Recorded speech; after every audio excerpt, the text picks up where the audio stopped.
Suite de notre rétrospective des balades historiques de Saint-Cloud avec la saison 3 qui a accueilli le poète Émile Verhaeren, Monsieur, le frère de Louis XIV qui a construit le château de Saint-Cloud, et le fameux aviateur brésilien Santos Dumont et son avion.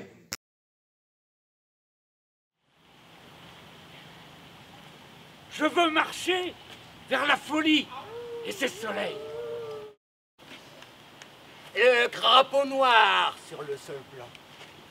Jambes et bras en croix qui tournent et tournent au vent. C'est mon cousin qui fut curé. Écoutez.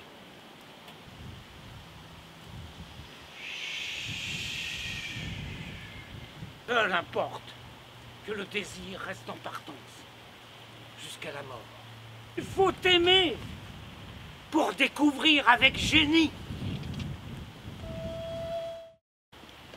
Je vous invite à me suivre sur les traces frère de Louis XIV, le protecteur de Molière et de sa troupe.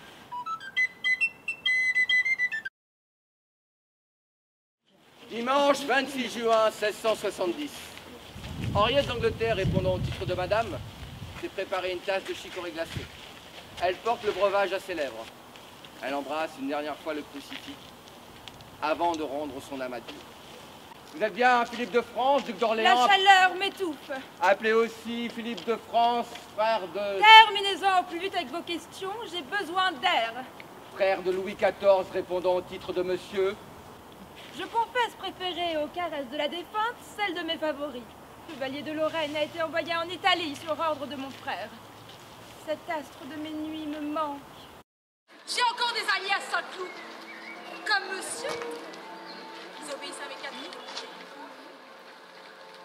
Henriette d'Angleterre est de santé. Si fragile. Le faucon de l'été a fini par se dissiper. Pas les brumes de ce mystère. Auriez-vous l'audace de me suivre? Des temps à venir, où des hommes intrépides chevauchent des oiseaux à moteur, et où des navires sans voile marchent à la vapeur. Veuillez me suivre.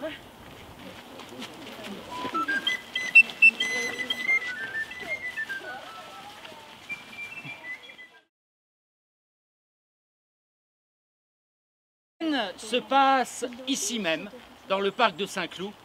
Nous sommes en juin 1909. J'ai vu un homme qui chevauche un oiseau à moteur. Qu'est-ce que c'est que cette histoire? Oh, mon Dieu! Mais c'est peut-être dangereux. Si je puis me permettre d'intervenir, mesdames, cet enfant a sans doute vu passer un aéroplane. En Amérique et en Europe, quelques passionnés sont arrivés à faire voler des machines plus lourdes que l'air. Comment est-ce possible? N'avez-vous jamais entendu parler d'Alberto Santos Dumont? Un espèce riche brésilien qui consacre sa fortune à la conquête des airs. Oh, la foule a hurlé. Oh mon Dieu! Et je crache, l'appareil s'est abîmé sur un immeuble. Mon Dieu, mon Dieu! Mais miracle! Il a ainsi remporté le prix Henri Dutz. Écoutez! C'est l'aéroplane! Regardez, regardez! C'est Santos Dumont! Maman, est-ce que vous pouvez aller voir l'aéroplane, s'il te plaît? Quelle bonne idée! Oh, monsieur Santos Dumont, quel atterrissage! Merci beaucoup. Mon sauveur quitte Passy. Vous montez à bord? Eh oui, je t'en prie. Cet enfant s'envole pour de vrai! Je suis là. J'ai appris à conduire et à réparer les locomotives que possédait mon père. Mais celui à qui je dois le plus, c'est sans doute au romancier Jules Verne. Une découverte, vous savez, c'est toujours une surprise, même pour l'inventeur. Tout cela est passionnant. Vraiment? Si exotique! Si exotique! C'en est trop! On arrête tout! Mesdames et messieurs, le spectacle est